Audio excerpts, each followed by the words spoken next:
So I think we only have a couple people maybe here that have not been to a town hall. Welcome. We're at 6 o'clock, so we can officially start. I am Mayor Carey, and I have Director Tim Street with Parks here with me today.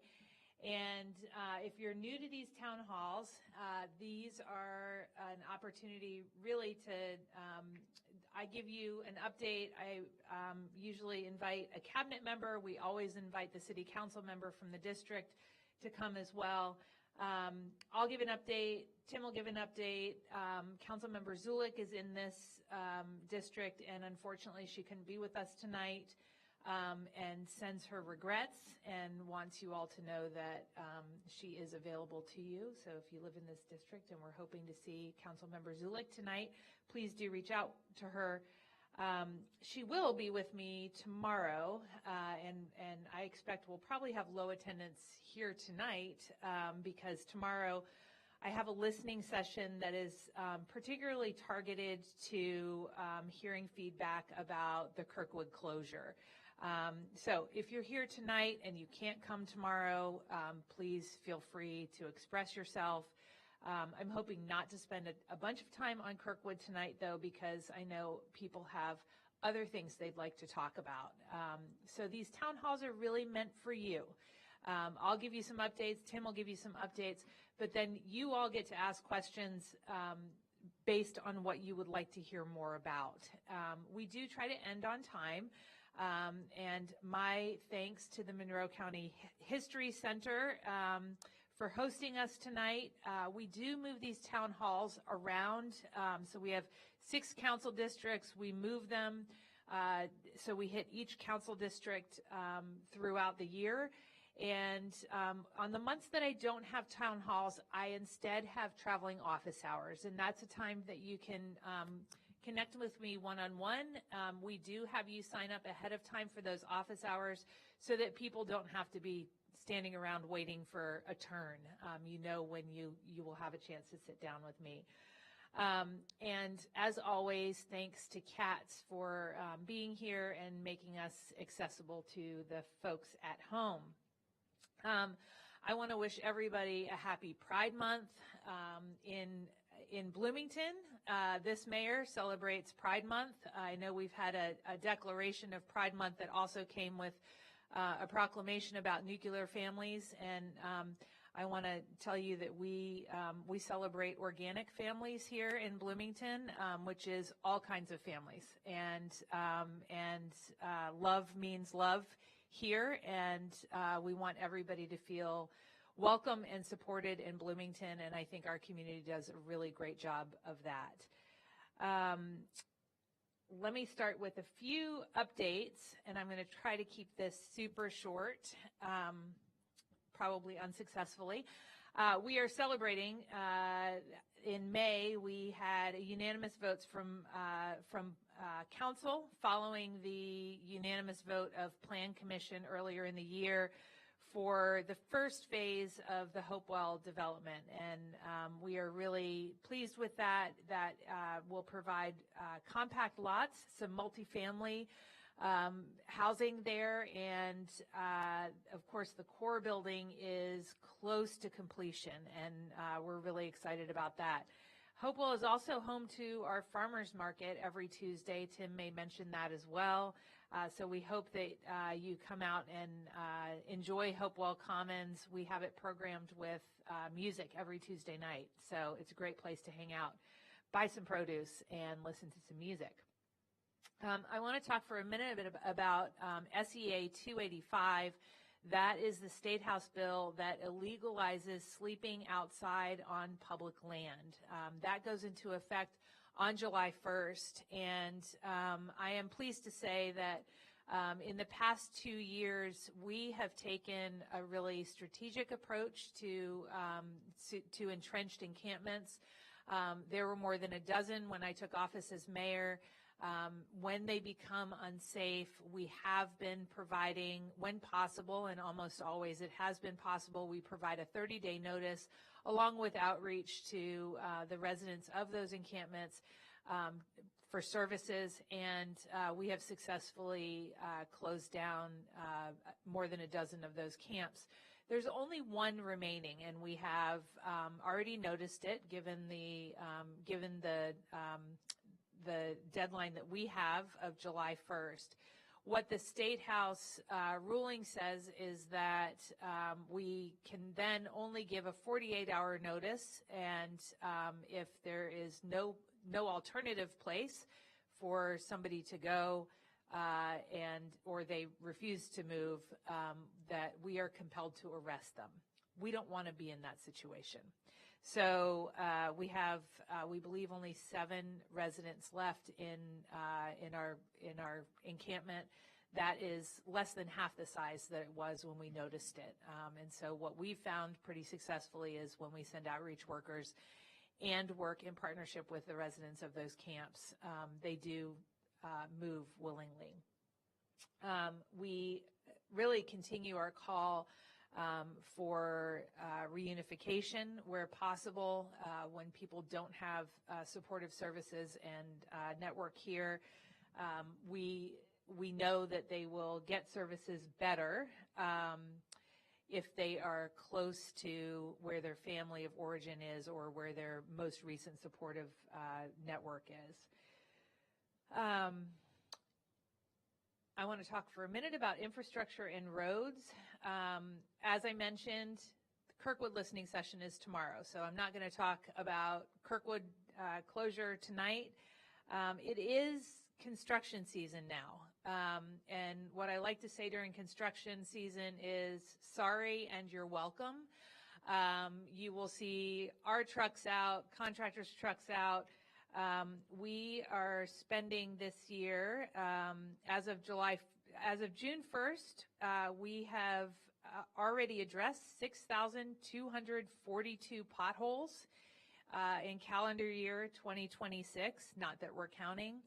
And we have $4.7 million of improvements along Kirkwood, Rogers Street, Grimes Lane, Patterson Drive, all coming to you this season. That planned work includes street paving, some sidewalk improvements and repairs, accessible curb ramps, traffic signal improvements. We have curb changes and stormwater infrastructure and median islands and bump outs for traffic control, all happening within that $4.7 million. So there's a lot going on on various streets this summer, and thank you for your patience as we work to improve our infrastructure. You might also notice that we have a new raised sidewalk or crosswalk across Rogers near Switchyard Park. If you don't notice the signage before you go over it, you will certainly notice the raised walk. So that is to encourage people slowing down and pedestrian safety there. Again, if you don't know this already, we will be closing College Avenue so that they can complete the overpass there. And so that's going to be about a month-long closure. And I know that's a hassle. I am sorry, and we'll all be happy when it's done, but we are really pleased to be working in conjunction with the CIB on that, and to be able to do it at one of our slowest traffic times of the year. So hopefully those alternative routes will work out for you. Talk a minute about community safety. You may have noticed that I chaired a meeting this past week in collaboration with County Council member Kate Wiltz on the topic of the new jail. To be clear, the jail is paid for and run by the county, and there may be some things, while it is a county project, it's obviously a concern to our whole community. I engaged because it's a community impact project, and really we needed to make sure that the county knows, and that we're at the table when we're needed, that we're willing to partner in any way we can to facilitate the planning that they need, or other things that may help facilitate ease of finding a new location for that jail. So not our project. I did chair the meeting. I will be on the working group. I am looking forward to this renewed collaboration with the county. We collaborate on many things. This is a new work topic for us, and I'm really hopeful that we'll make some good progress. Fire and police are all increasing their staffing. Fire is now fully staffed. Police is getting very close. We have a goal of getting police fully staffed by the end of this calendar year. So I'm very hopeful that we'll make that goal. Also, just a reminder or a news piece for all of you. If you see people in crisis this summer and it is not actively dangerous to the public, not a threat of crime, you see somebody out in the sun that looks like they're having a health crisis, you witness somebody having a mental health crisis, the right place to call is Stride. So again, no imminent public danger. Desiree at the table over there has Stride cards. It's a great idea to put that in your wallet so that you have the number handy, or you can just plug them right into your phone. 24 hours, 7 days a week, 365 days a year. They have mobile outreach. They will go to the person who is in need and help them, or people can stop by. Again, 24 hours, 7 days a week. They have mental health professionals there.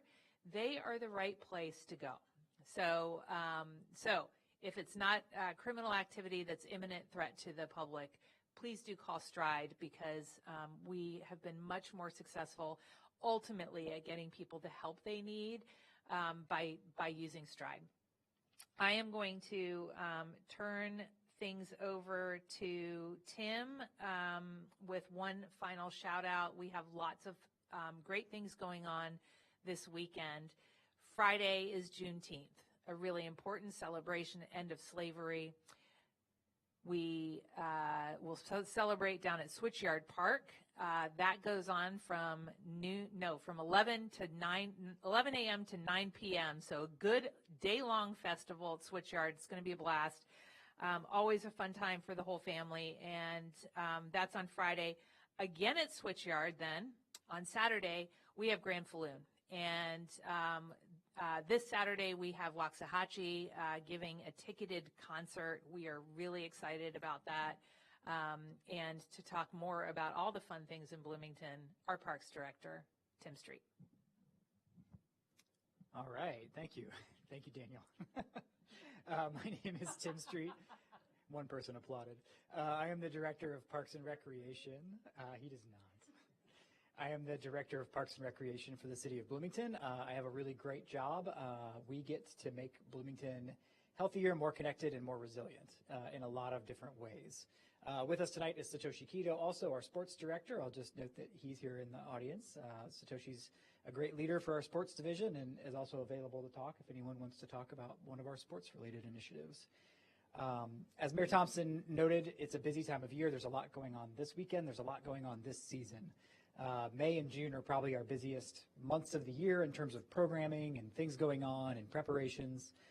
We've launched our Banneker and Allison Jukebox Kid City summer camps. Those are in the middle of going on. We have concerts, a lot of concerts at the Tuesday Market, as well as events at Switchyard. Just this past week, we completed the Strawberry Shortcake Festival, which is not our event, but we get to host it. It's a really big day. They had a 5K as well. Also, of course, Food Truck Fridays are going on through the summer. We've had a lot of great crowds and great energy at Switchyard with everything going on.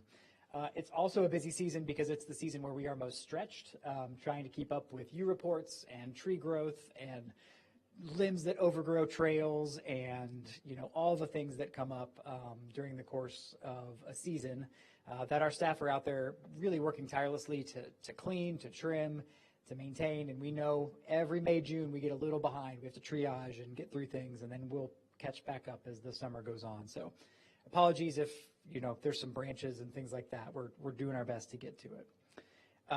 We are really excited about the new partnership with IU for concerts at Switchyard. This is a really great new mutually beneficial partnership to bring Grand Falloon to Switchyard Park, to bring more concerts to Bloomington, to create a regional profile where people may start to hear about this and recognize the name Grand Falloon even more than they already have, and travel to Bloomington in the summer to take in some of these concerts. So Waxahachie is this Saturday. I'm excited about that. I just found out they're going to be doing a little, I don't quite know what to call it, but an art light display at the end of the show as well with some of the trees, like an LED lighting of the canopy on the way out. Should be very neat. Then in July, we've got Dave Rawlings and Gillian Welch. And in August, we've got hometown band Duran Jones and the Indicators. Looking forward to that. We're dealing with a lot of facility things. We have a lot of old facilities. This has been a big focus of our master planning, which we just concluded and adopted to the park board on June 1st. A few things with that. Mills Pool has been delayed opening this year because as we were filling the pool, it wouldn't fill, which means it had a leak somewhere. All of that is underground. We had to bring in a leak detection company to look, try to figure out what was going on, analyze. Of course, Mills Pool is from the 60s. There's a lot of generations of wear on the pool, we'll say. The good news is, while I can't say we fixed the leak per se, we did enough to mitigate it that we are going to plan to open Mills Pool this Friday for the remainder of the season. And we are going to have to look at that more as the season ends, though, and bring in the company and take a look and see how we can really work on that. That, of course, is not our only old facility. Bryan Park Pool is actually even older, 1957. The ice arena, if you know, we had a leak in March, which is something we prepared for, and thankfully it went as it should have, as we prepared for. But we have a working group of stakeholders that Keto and others are working with to talk about the future of the ice arena. Winslow Sports is another one that we're looking at in terms of just it's been around since the 70s. It hasn't had a lot of investment in recent memory, and things are just showing their age. So we have a lot of needs. We have a very diverse community that uses different facilities and recreates in different ways. Of course, there's pickleball. We always hear more pickleball too. So what we are trying to do with our master planning and with our community engagement, right now we are building a list of all of our top capital needs and basically building a menu of options of how we can invest and respond to those capital needs at the pools, at the ice arena, at Winslow Sports, all of those things. And spoiler alert, we don't have enough money to address all of those capital needs at once. So what we are necessarily going to need to do is work with our Board of Park Commissioners and ultimately probably the City Council, Office of the Mayor, and of course the public on what we are doing to prioritize response to these needs and how we will invest in our community offerings. So our 4 master plan goals that we came out of our master planning with for the next 5 years are, number 1, we need to have meaningful community impact. That's what I was talking about. We make Bloomington more connected, more resilient, healthier, all of those things. Number 2 is invest in what we have. We need to recognize now is the time for us to be investing in things we've had and need maintenance and need care to last for future generations. Number 3 is financial sustainability. We've talked a lot about SEA 1 and its impacts and looming fiscal implications. And number 4 is how we do all that, which is with a strong, connected parks staff. So that's a sort of internal focus goal to make sure we're taking care of our staff.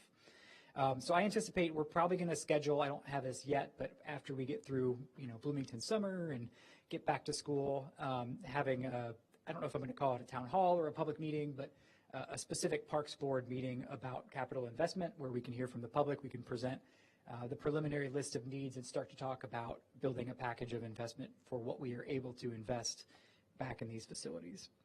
I'll just mention a couple more things and then I'll turn it back to you. I mentioned Grand Falloon. Believe it or not, there's also a Sunday concert at Bryan this Sunday. So we have that. Coming up, if you don't know, Parks manages for Bloomington. We are a tree city, the oldest tree city in Indiana. We are a bird town, USA. Birds are town, not city for some reason. And then we are also a bee city. So we manage those 3 things for the city of Bloomington. There are 3 great certifications that just show what we're all about. But June 21st through 28th is Bee City USA and Pollinator Week and BioBlitz. So we're going to have a few different fun events. There's going to be one at the Lilly Library in collaboration with IU. BioBlitz is going out and identifying certain plants and things like that in areas. So there's more info on our website about that.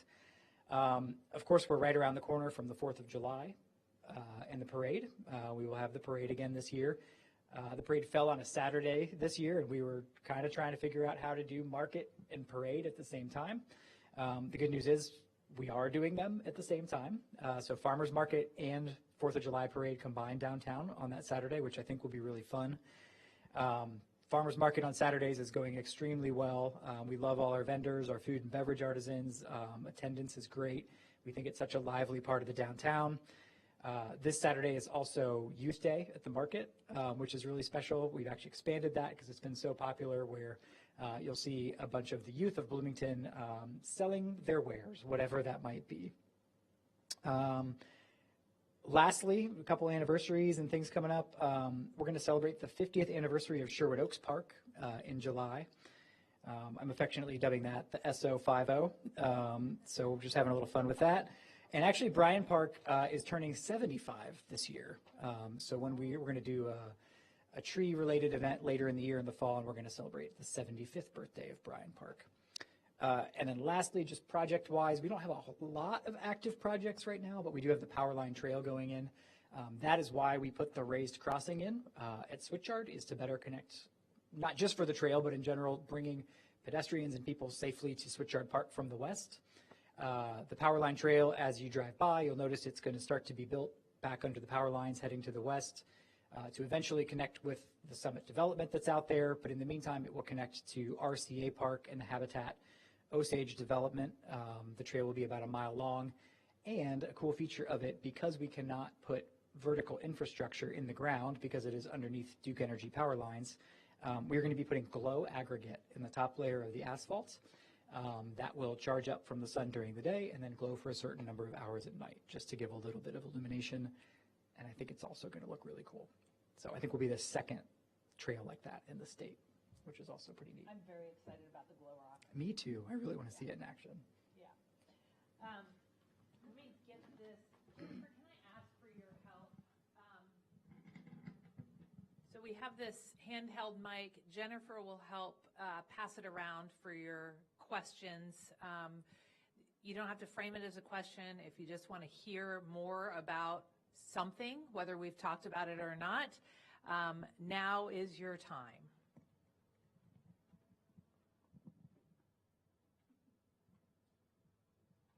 Start. You want to go first? You want to scratch? Okay. Is that a bid? Very carefully. I heard you talk about the more police officers now, and I have a question related to that.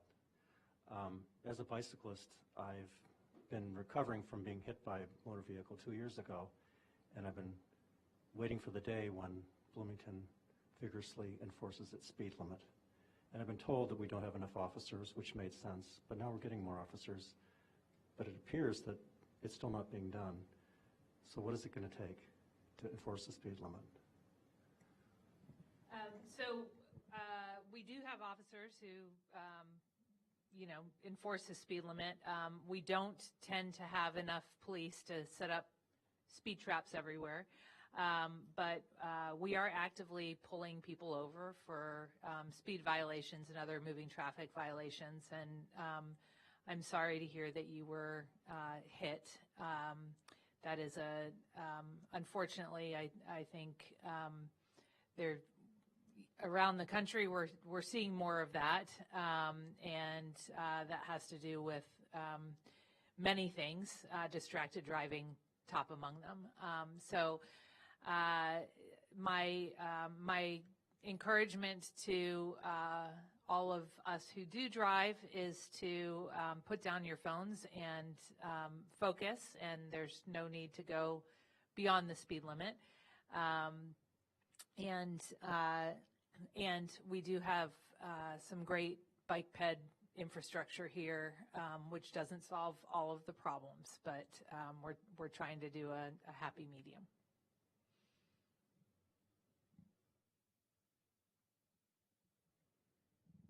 I have a question for each of you. So this is for Tim.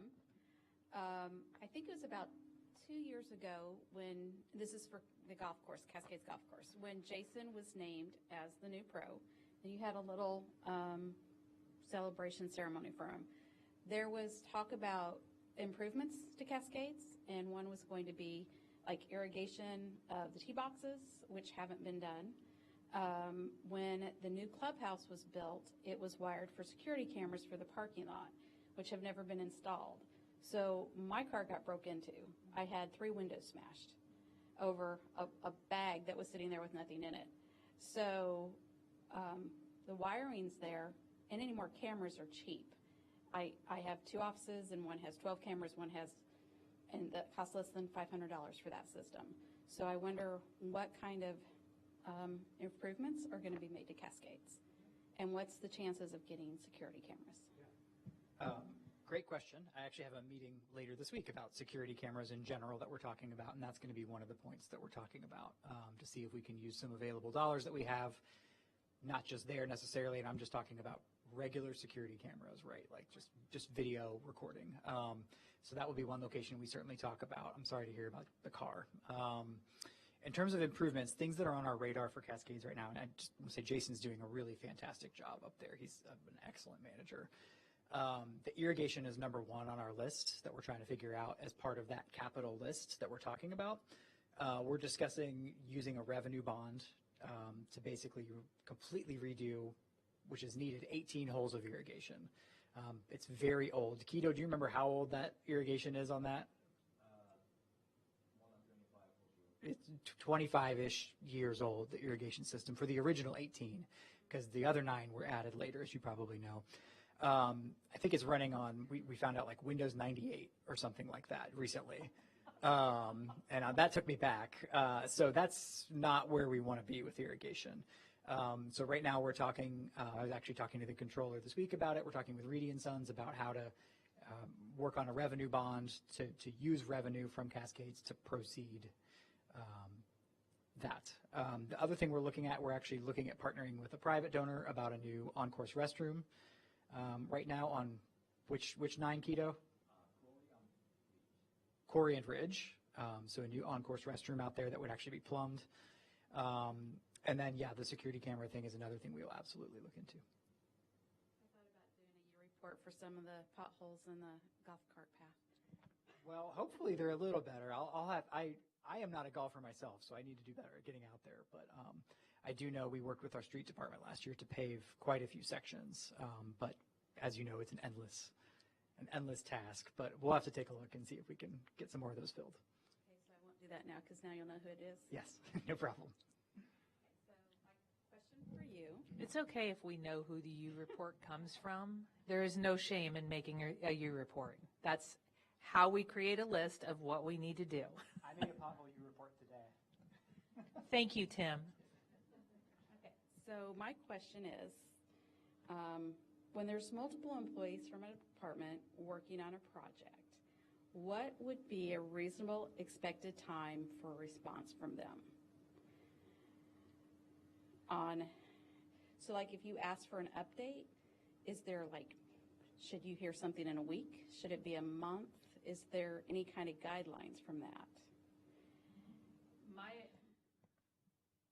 My just sort of common courtesy would be that somebody would respond to you within a week to say, we're working on it at least. I think it really depends how complex the project is and what we're talking about. So a general answer would be common courtesy is just to respond, I got your email, working on it. But this is a vague question. I can't. It is. Yeah. So then the other part of this was we had to go through city legal, and once they determined the project was approved or it should be approved, and we were waiting on a letter from a department, it took us over 3 months to get a basic letter. And part of that letter, when we finally got it, sat on the director's desk for over 3 weeks before the person signed it. As we are just like a weekly basis, just say, hey, can we get an update, with no response. So just putting that out there that there needs to be a little more communication maybe, and maybe some oversight of when people respond. Yeah. So, Carol, I'll just invite you. You can send me a note if you're waiting on something. This is very vague, and I can't really follow up on anything this vague, and it's not appropriate to be more specific with personalities in a public setting. So this is probably not the right place to take care of that, but I am happy to follow up on things. And, you know, there may be a reason that something's delayed, and we're happy to try to troubleshoot. So.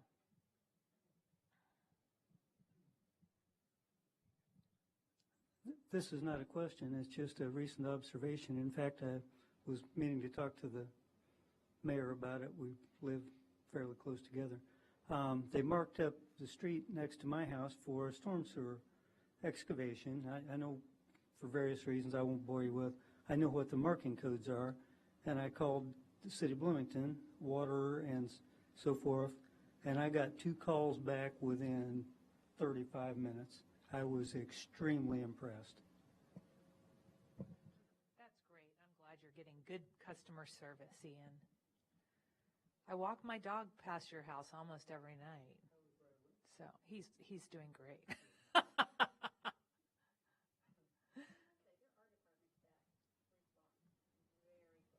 Yes. I do just want to, I mean, we are really trying to improve customer service all over the place, but some of these departments literally get thousands of emails a day. So it's a job. Hi. Thank you for having these meetings around town. And I want to do 2 different things. One, as an individual, I can't come tomorrow night, but I would like to say that having worked in downtown development and redevelopment for many years, I really want Kirkwood to stay open during the spring, summer, and fall, except when we have special events. That's the way you deal with those kinds of things in my mind. So that's my personal. Secondly, as Glenda Murray, president of Prospect Hill Neighborhood Association, I do want to say we've worked very smoothly with with the engineering department right now to work on those changes that are happening on Rogers, while Rogers is closed now for 14 days, except that we need some more signage. My husband spent a half an hour this evening helping a giant tractor trailer back up Jackson Street, which is a narrow neighborhood street. And he turned at our house, and I think he looked, I went running out because I thought, he cannot do this. We've seen this before. And I was yelling, no, no, and he went straight south on Jackson Street, which is a narrow street, and then he was stuck. So he had to back up, and it took a long time, and Patrick was even helping him go this way, go that way, to get out so that he could go again. So we just need some more signage for the detours. Okay, and so the I too have experienced this summer with a contractor not having any signs up until it's too late, and you have to it. There's not enough advance notice, or for a detour coming, or there's not enough to tell you where to go, right now, or both.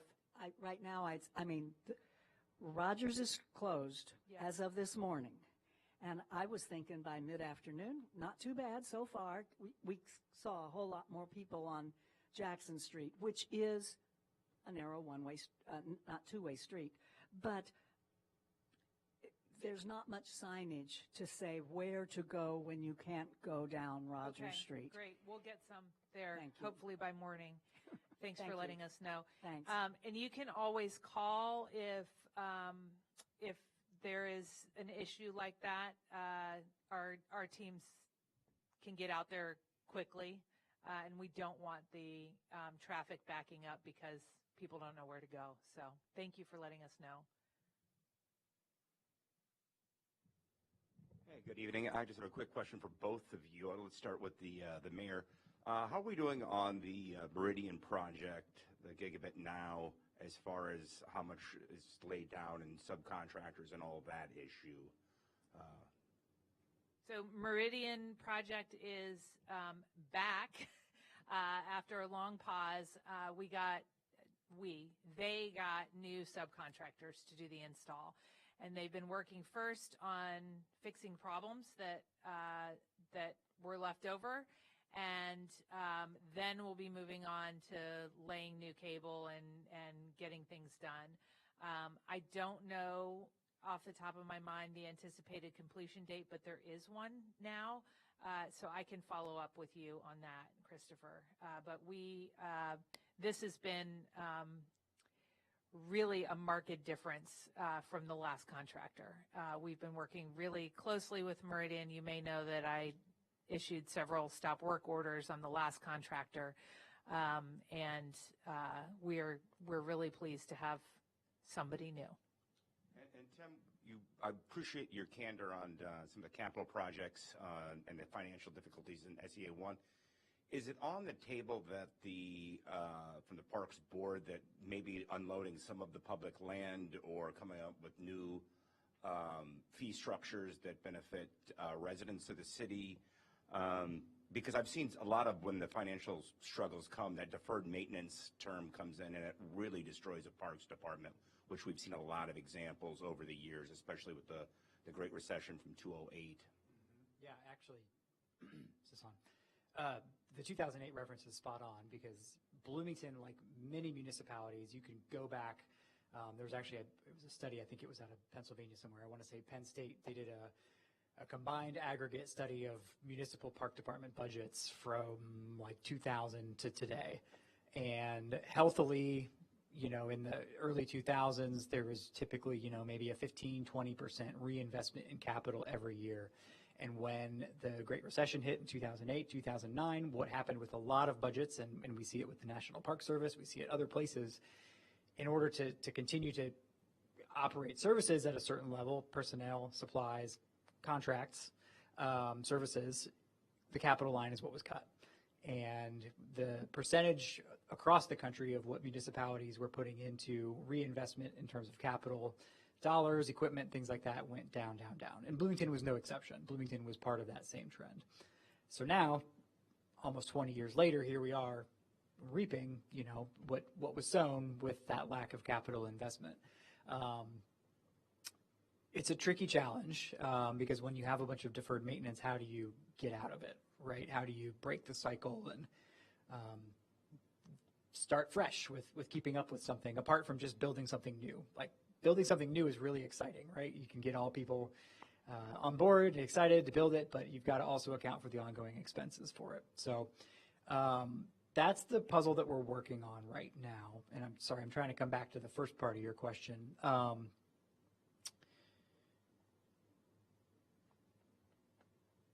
Give me the first part again. I was Fee stuck in the structures second and part. unloading Fee certain structure and unloading. yeah, Thank you. yeah. So we haven't talked specifically about like unloading public property. Like that would be a pretty drastic step. If we said, you know what, we're going to take this land out of the public trust and we're going to sell it, for example. We have explored that a little bit with some of our assets that are more private or rental in nature and are exploring that possibility. We end up being stewards of a lot of different things for the city, but not in terms of just parkland or, trails or anything like that. Fee structure, that is something very much we're working on, is our cost recovery. Oh, and resident, non-resident, that was the other point I wanted to come back to. We already do have a fee structure in place that is cheaper for resident, non-resident in some ways. In some ways, it's a challenge to implement because our software is also antiquated. So we are also looking right now at updating our software that we use to register for parks programs to, one, make it easier and cleaner and quicker to register for parks programs, sports leagues, things like that, to encourage growth and good business and stewardship and everything like that. But we're also looking at our cost recovery goals in different areas. So an area like the golf course, for example, that is largely private benefit, is expected to receive close to 100% cost recovery or more.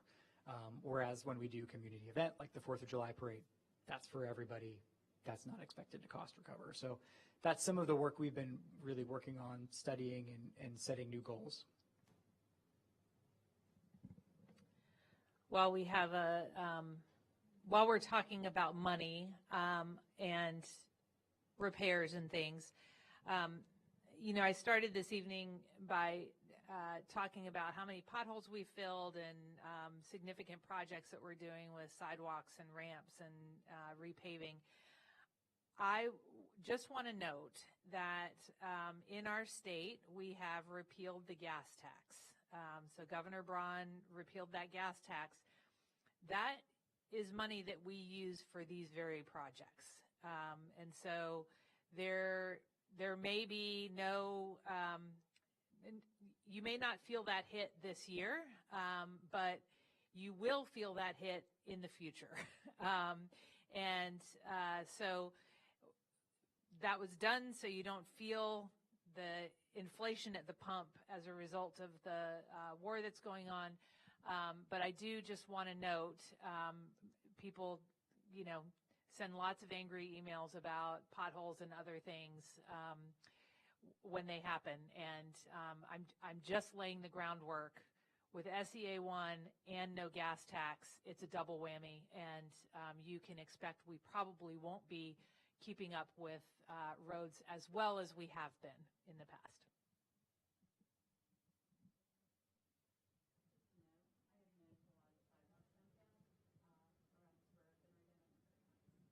Awesome. She was noting that the sidewalks downtown have been repaired and they're clean. Paul? Earlier, I didn't know I could ask more than one question or follow-up. I really appreciate what you said about distracted driving. Distracted driving and speed, in my opinion, that's 90% of why people get hurt. But I've bicycled about 1,000 miles in Bloomington streets this year so far, this calendar year, and I cannot recall one police officer pulling somebody over that I saw. There may be a philosophical objection to having more policing. I understand that. Some of my friends don't want more enforcement of moving violations.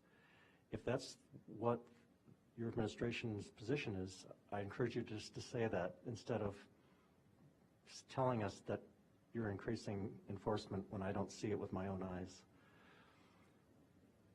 A question about the parks. Technical question for you about glyphosate. Do you know how much of it you use, and are there alternatives? First, let me just volunteer that about 2 weeks ago, I got pulled over on Walnut for changing lanes without a turn signal with no one around me. So they are out there. They saw me do that. Not the monitor of the entire police department. Just, I'm volunteering my personal experience there, so I try to drive safely. I apologize for not using my blinker. Glyphosate is an important tool in our management of invasive species, and we try to balance that, of course, with how we apply it and where we apply it. So near water sources, it's particularly sensitive, and we use a particular type of glyphosate. And pretty much everywhere, we do not spray glyphosate. Like, we are not doing foliar applications of glyphosate. Instead, what we generally do is cut stump treatment. So, for example, when we are taking on Asian bush honeysuckle or autumn olive or some other similar woody invasive herbaceous plants, staff go through, and volunteers, we have a massive weed wrangle program as well, who help us go through and cut, identify, get those out of there. And then while it's a fresh cut, the glyphosate is applied with blue dye to the stump itself. So that glyphosate goes directly into the root system, not out and about and around. So recognizing we have an integrated pest management plan that actually we're working on a periodic update right now. Glyphosate is not the only thing we use, but in talking to our urban green space manager and our natural resource manager, and in terms of their keeping abreast of best practices in other places, it is still a very important tool for us to use to combat some of those invasive species.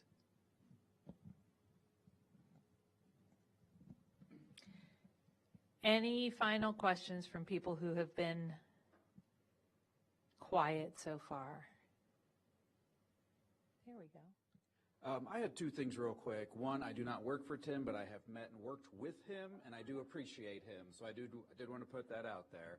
But I did want to say I really appreciate all the events and happenings at the parks and through the city.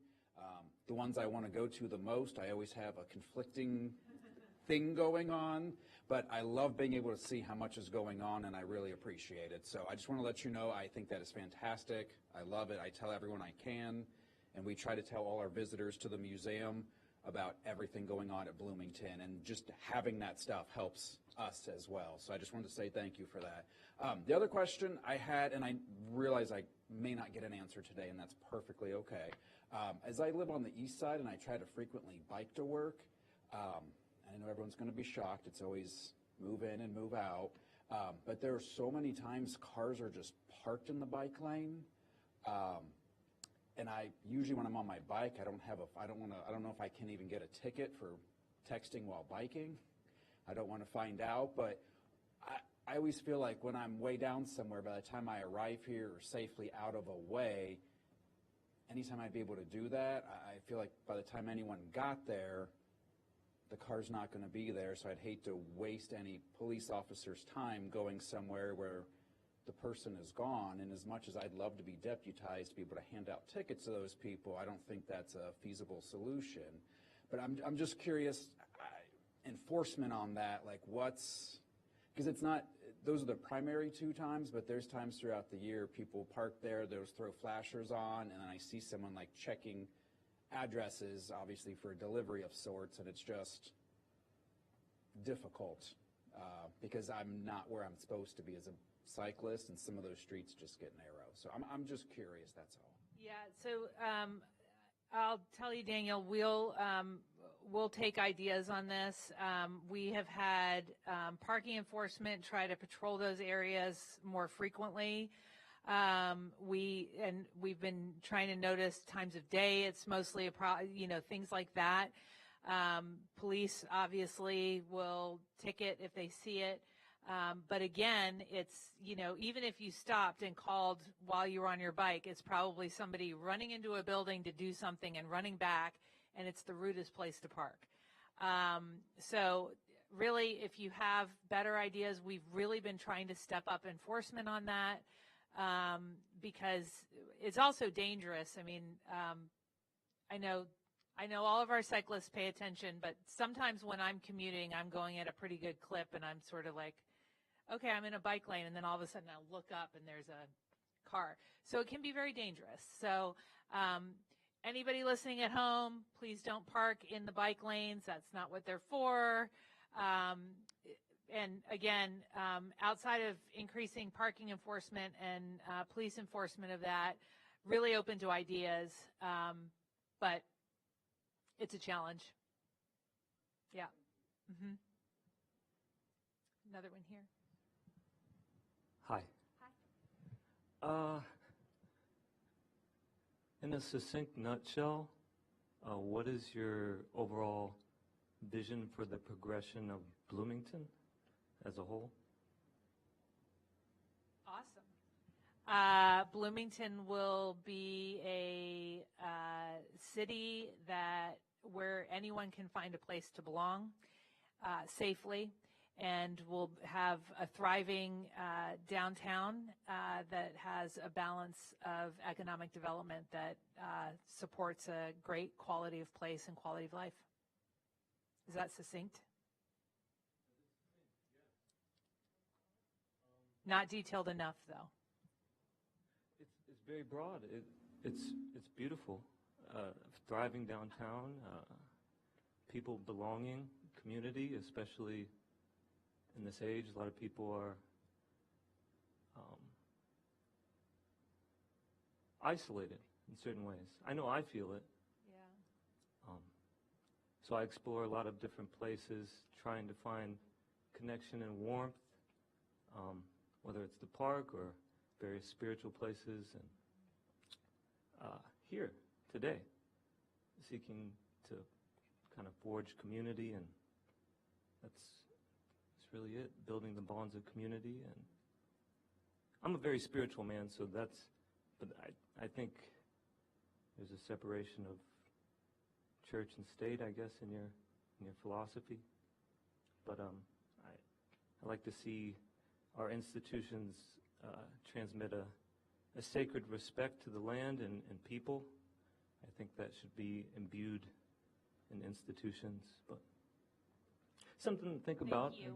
Yeah. And thank you for coming. I hope you do feel welcomed here, and happy to connect with you afterwards. You know, some of the things that you said are really important as we move forward. Our former Surgeon General said our biggest health crisis is a lack of human belonging, right? So we're lonely. And that was exacerbated by a pandemic, of course. But in a city, you know, part of my job is with public safety is to make sure people feel and are safe.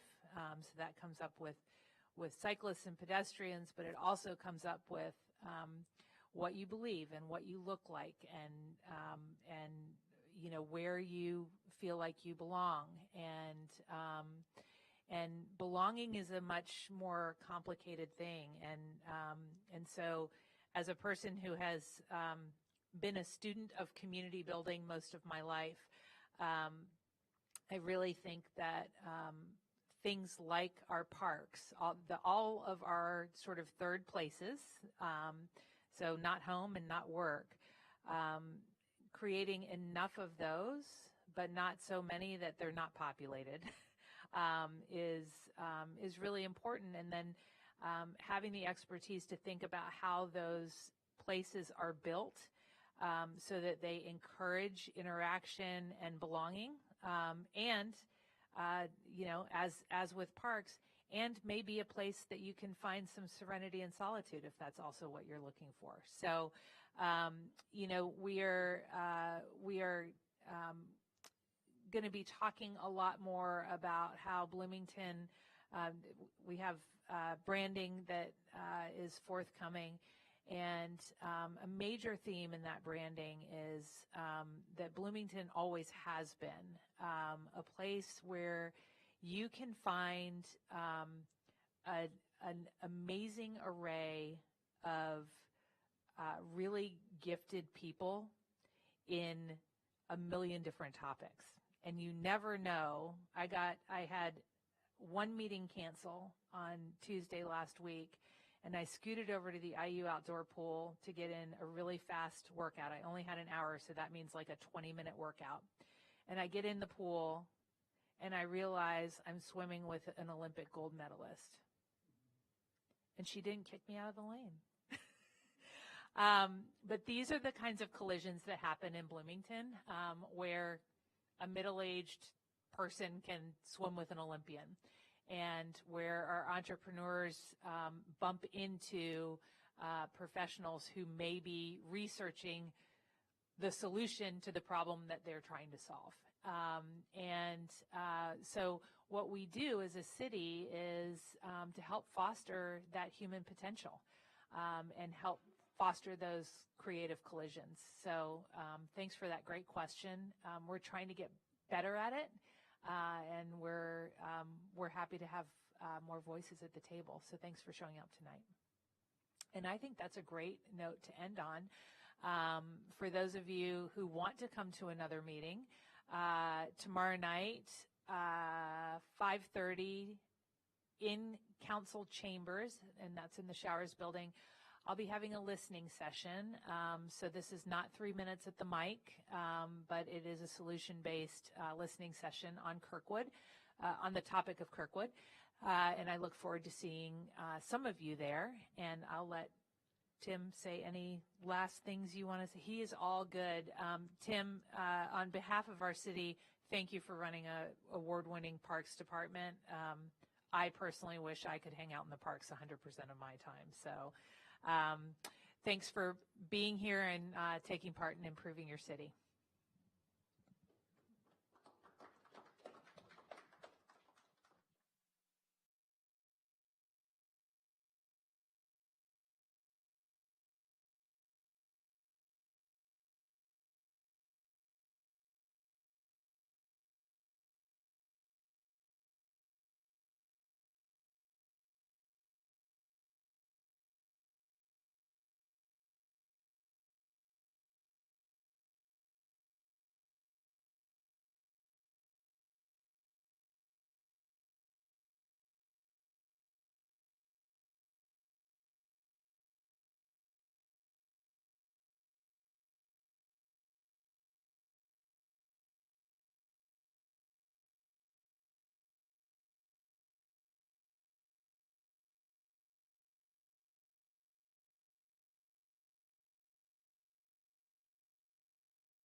And so with that, our thanks to Ignacio Miles, Director of IU Camp Soul, and Shatoya Moss, Director of Bloomington's Community and Family Resources Department, for joining us to discuss both Juneteenth and the 2026 IU Camp Soul.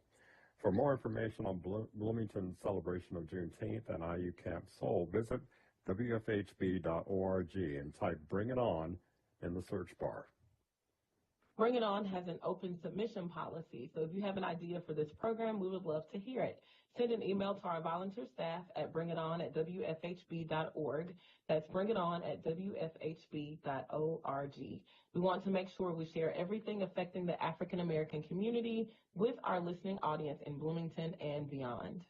Bring It On's executive producer is yours truly, Clarence Boone, and co-anchor, and tonight's assistant producer is Dr. Gloria Howe. The show consists Paul LaFontaine. Original theme music was created by Jamil Effiam with additional background tracks by David Baker. And for WFHB, I'm Clarence Boone.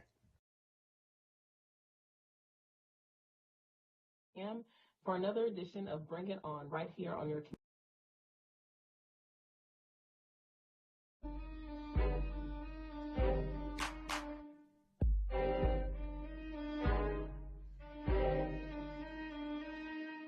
You've been listening to Bring It On, a volunteer-powered production of community.